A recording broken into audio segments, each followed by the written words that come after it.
might call Herbert Simmons a low-country legend because he did something that no other state prisoner has ever been able to do: escape and avoid capture for 58 years. Simmons was arrested in 1949 for breaking into a house. He was convicted and sent here to the Wateree Correctional Institution. About a year into that sentence, he got the urge to get up and go. And one day, he managed to escape from the 7,000-acre farm, never to be seen again. My assumption is that he was out there in a job assignment and just left from the job assignment when officers weren't looking over him. Daniel Murphy is the Inspector General for the South Carolina Department of Corrections. He oversees the search for escaped inmates. Murphy believes at the time, Simmons was ahead of the communications curve. It was before the age of cell phones and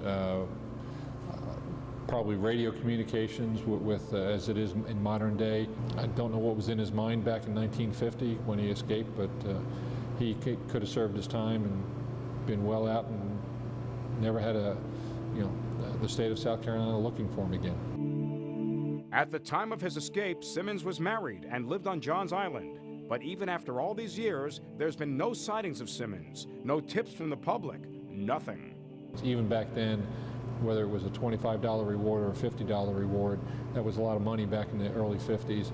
I think somebody may have turned him in, so I don't think he was gloating too much. Authorities say it's possible Simmons either walked or hitched a ride from the town of Rembert, where the prison is located, all the way down to his hometown of Johns Island.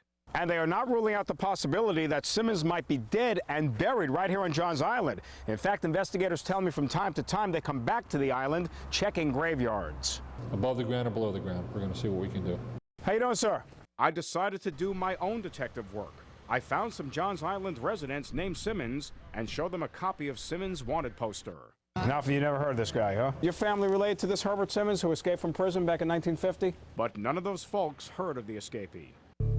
Do you think over the years he's been out there laughing at you guys and he was able to get away? No, not really. He may be on the inside, but I don't think he'd be bragging too much to people on the outside. But then again, maybe Simmons still is bragging about his escape. And for now, the legend of Herbert Simmons lives on. Harve Jacobs, Live 5 News.